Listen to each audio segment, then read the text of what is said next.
Eu tenho certeza que você já ouviu falar de socialismo e comunismo no grupo do Zap da sua tia Carmen de Santa Catarina, que certamente participou do 8 de janeiro e tá lá com uma tornozeleira eletrônica nesse exato instante. Ou então você aí que é mais jovem, certamente já ouviu seu professor reaça dizendo que socialismo significa igualdade suprema, todos recebendo o mesmo salário e abrigando um doidinho de rua no seu imóvel. Olá pessoas que acompanham esse canal, vocês estão de boa? Como disse no vídeo anterior, aqui eu procuro trazer assuntos um tanto quanto complexos, mas de uma maneira que o trabalhador brasileiro entenda enquanto ele volta do seu trabalho, vocês por um cansado mentalmente, doido pra esfolar o seu patrão. Mas para continuar produzindo conteúdo para essa plataforma satânica, eu preciso que você clique ali em se inscrever, afinal, financiamento aqui a gente não tem, aqui é só eu, meu editor querido e uma câmera que tá super aquecendo nesse instante. Satânica e comunista. Satânica e comunista, eu sempre esqueço disso. Ok, bora lá. Antes de falar de socialismo e comunismo, precisamos falar de marxismo. A sociedade que vivemos é uma sociedade que se estrutura no modo de produção capitalista. A gente vive no capitalismo. O Ocidente é capitalista, o Brasil é capitalista, os Estados Unidos é capitalista, a Argentina é capitalista,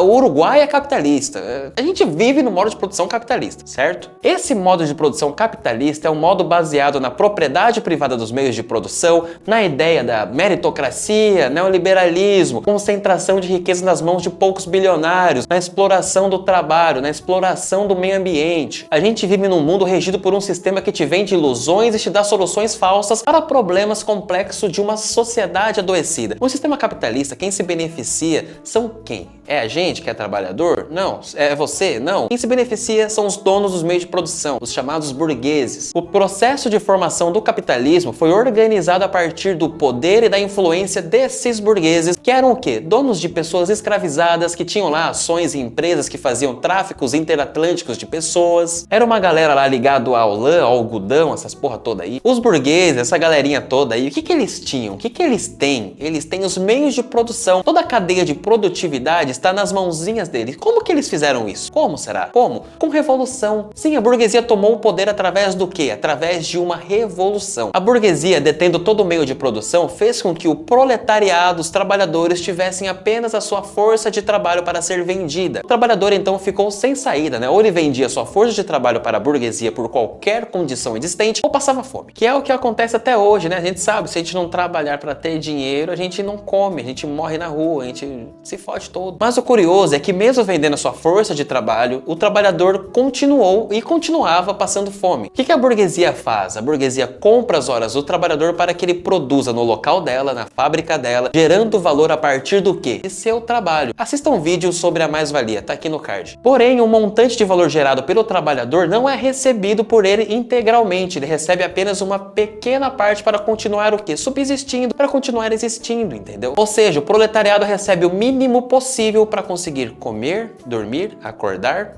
e ir trabalhar. Comer, dormir, acordar e ir trabalhar. Os burgueses, os capitalistas, que são 0,01% da humanidade, detêm toda a riqueza produzida pelo trabalhador e faz com que o mundo todo seja obrigado a vender a sua força de trabalho em troca de um salário. Quem primeiramente notou que há algo errado com esse modo de produção capitalista foi Karl Marx. Marx dedicou a sua vida a estudar essa estrutura que chamamos de capitalismo. Ele identificou os problemas do capitalismo e nos deu as ferramentas necessárias para transformar essa sociedade. Claro, não foi só Karl Marx, né? Ele teve um grande companheiro intelectual, que foi o Engels, que foi tão importante quanto Marx na análise do capitalismo. Marx e Engels nos deram os instrumentos necessários para lutar contra o capitalismo. Lembrando aqui que a principal obra de Marx se chama O Capital, tá? Ele dedicou a sua vida para entender o funcionamento do sistema capitalista, viu? Tá, mas o que tanto Marx desenvolveu estudando essas porra toda aí, estudando o capitalismo, escrevendo um livro grande pra caralho de 3 volumes, essa porra? Marx analisa o sistema capitalista, compreende os mecanismos do sistema capitalista e desenvolve então o socialismo científico. O socialismo é um regime de transição onde a classe trabalhadora toma o poder político do Estado das mãos da classe burguesa. Socialismo é um regime onde haverá uma substituição de poder. Nesse processo de transição, ao invés de termos o poder concentrado nas mãos de uma minoria de burgueses, o poder será da classe trabalhadora. Ao invés de termos os meios de produção privado, teremos meios de produção coletivos. Mais uma vez, meios de produção aqui não é a sua bicicleta ou então o seu Play 5, tá? A gente tá falando aqui de grandes indústrias, grandes terras. Meu Golf, então, no caso, não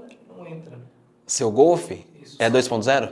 Não, é 1.6 valvulado. Não entra. Eu tô falando aqui de coisa grande, mineradora, Tesla, a Amazon, os bancos. Quem tem todo esse meio de produção, novamente repetindo, é a burguesia, são os ricos, os capitalistas, é o Jeff Bezos, Elon Musk, é o... Vocês estão ligados. Nós aqui, meros trabalhadores, não temos o acesso aos ferramentais necessários para produzir tudo que nos rodeia. Quem tem esse acesso é a burguesia, porque eles fizeram revolução, querido. Se a gente fizesse revolução, era a gente que teria o acesso da porra toda. Por exemplo, quem são os donos das mineradoras que extraem minérios para produzir o que está aqui ao nosso redor? É o trabalhador ou é o burguês? Quem são os donos das indústrias farmacêuticas que fabricam os nossos remédios? Trabalhador ou o burguês? Quem são os donos das grandes terras que produzem nossos alimentos? Trabalhadores ou os burgueses? Quem são os donos dos grandes meios de comunicação onde a gente se informa todo dia? Trabalhadores ou os burgueses? Acho que é os burgueses. Eu também acho.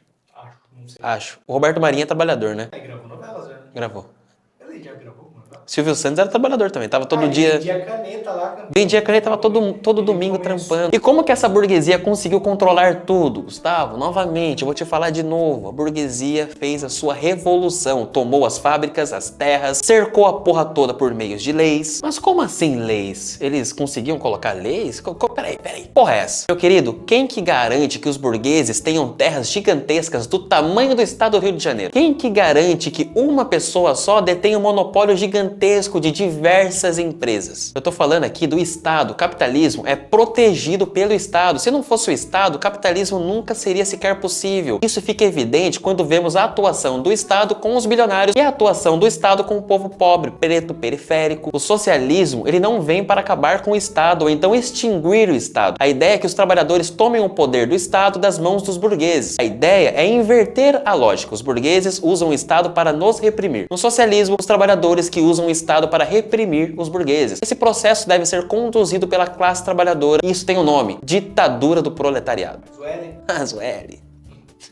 O que é o proletariado? O proletariado é a classe da sociedade que tira o seu sustento unicamente da venda do seu trabalho e não do lucro de qualquer capital. É a classe cuja vida e existência depende da procura de trabalho. Ditadura do proletariado significa que quem está conduzindo esse processo de transformação das relações de produção é a classe trabalhadora organizada. Ou seja, no socialismo, a classe trabalhadora toma os aparatos de dominação de classe da burguesia e isso acontece através da revolução proletária tomando o Estado. Quando falamos que o socialismo é um processo de transição, é porque ele é uma fase entre o capitalismo e o comunismo. Marx nos ensina que para sair do modo de produção capitalista e ir para o modo de produção comunista, deve haver um processo intermediário que organize a classe trabalhadora e mude as relações de produção. No socialismo, o que temos é a destruição das relações capitalistas de produção e a construção das relações comunistas de produção. Eu achava que comunismo e socialismo era a mesma coisa, não é não? Não é a mesma parada, os bagulhos, essas porra toda aí? O comunismo depende de algo que aconteceu com o capitalismo, por exemplo. Vem cá, o capitalismo existe apenas num país? Não, né? Ele é um sistema global que impera aí em vários países. Estou errado? Essa lógica também se aplica ao comunismo. Para o comunismo ser aplicado, é necessário que o socialismo se globalize, tal qual o capitalismo se globalizou e as relações de produção começaram a ser baseadas na propriedade privada, no trabalho assalariado, na exploração do homem pelo homem. Enquanto no capitalismo as relações são baseadas na propriedade privada, no comunismo as propriedades privadas não vão mais existir. Atenção, estou falando da propriedade privada dos meios de produção, tá? Não da sua casa, não do seu negócio local, do seu barraco de açaí, sua barraca de açaí.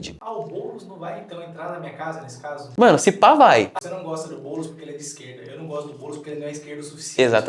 Exatamente. Sim. Meu editor ele tá deixando de ser ANCAP, tá virando quase um esquerdista ali, socialzinho democrata. Eu tô assistindo toda essa trilha de vídeos de aprendizado do canal. Não tem como não virar a chavinha. No comunismo não haverá mais a necessidade do Estado, porque não haverá mais classes sociais, não haverá ricos, não haverá pobres, não vai ter bilionários, não vai ter pessoas morando embaixo da ponte. E por não haver classes sociais, não haverá o Estado, pois o Estado existe para controlar uma classe sobre a outra. Hoje quem controla o Estado é a burguesia. A ideia é que o trabalhador controle o Estado para sumir com a burguesia. Sumir assim no sentido de classe, tá? Não acha aqui que eu tô querendo matar todo mundo, não. Mas se quiser também. Mas se quiser também. Não saiu da minha boca. Hoje o Estado é controlado pela burguesia para reprimir o povo trabalhador. Por meio do quê? Por meio da opressão da força, por meio dos policiais, dos exércitos, por meio das leis que só favorecem a classe rica, a gente sabe que é assim. Ou seja, no comunismo não haverá Estado, nem classes sociais e nem propriedade privada. Vale lembrar que para chegar ao comunismo é necessário passar pelo socialismo. Mas por quê? Por que será que não dá para pular direto do capitalismo pro comunismo, assim, diretão? Pô, vai, toma. Porque a gente não vive num filme de Hollywood, né, meu filho? Vocês acham que a derrubada do capitalismo vai acabar com a luta de classes? Vocês acham que os burgueses vão ficar tranquilos, de boas? Ah, vou aceitar. Vocês estão derrubando o sistema, eu vou aceitar aqui de boa, tranquilo. Vou plantar tomate no mato. Vocês acham mesmo que a burguesia vai aceitar numa boa os trabalhadores no comando do Estado? Não vai. Vocês acham que os Estados Unidos vão falar, olha, tá ok, viu, tá jóia, muito legal. Mesmo que haja uma revolução socialista em alguns países, ainda vai haver o imperialismo, ainda vai haver o capitalismo. E para se proteger desses porcos imundos, o único meio é um Estado organizado pela classe trabalhadora. O único meio de se proteger do imperialismo é com um Estado forte, conduzido pela classe trabalhadora totalmente organizada. Como que vocês acham que o Vietnã travou os Estados Unidos? Como vocês acham que a União Soviética derrotou diversos países imperialistas que invadiram o território? Como vocês acham que Cuba freou e ainda freia os Estados Unidos? Enquanto ainda existir imperialismo, não dá para extinguir o Estado. E por isso é impossível sairmos do capitalismo e pularmos como num passo de mágica para o comunismo. Porém, havendo a globalização do socialismo e o estabelecimento de diversos processos que visam substituir as relações capitalistas de produção por relações comunistas de produção, haverá momentos em que o Estado vai se definhar, vai perdendo a razão de existir. Não haverá mais motivos para a existência do Estado. Por isso, no comunismo não haverá Estado, não porque somos contra o Estado, mas porque não haverá necessidade de um Estado. Novamente, o Estado serve para dominar uma classe. Se no processo socialista os trabalhadores colocarem fim a essa lógica de exploração capitalista, extinguindo a classe burguesa por meio do Estado, não haverá mais razão para existir um Estado, pois não existirão mais classes. Não vai ter pobre, não vai ter bilionário. No comunismo teremos a superação total do modo de produção capitalista, portanto a eliminação da propriedade privada e, consequentemente, a não necessidade mais da existência do Estado, que estará fadado a se definhar por completo. Nós aqui, a gente que defende a destruição total de qualquer mecanismo de opressão e exploração existente, no entanto, entendemos que o motor da história é a luta de classes. Portanto, ao destruirmos o sistema de exploração capitalista, algumas velhas estruturas ainda restarão, justamente porque velhos hábitos e classes ainda existirão. Socialismo, filho, é a construção gradual e constante de um mundo novo, ao mesmo tempo que é o passo para a destruição do velho mundo da burguesia. Gostou desse vídeo? Já faz o seguinte, antes de mais nada, se inscreva, pelo amor de Deus. Depois você copia esse link, manda lá pro teu brother fã do MBL, manda pra sua tia Carmen de Santa Catarina, manda lá pro seu professor Reaça. Qualquer coisa você bota na minha conta. Um beijo de luz e até a próxima.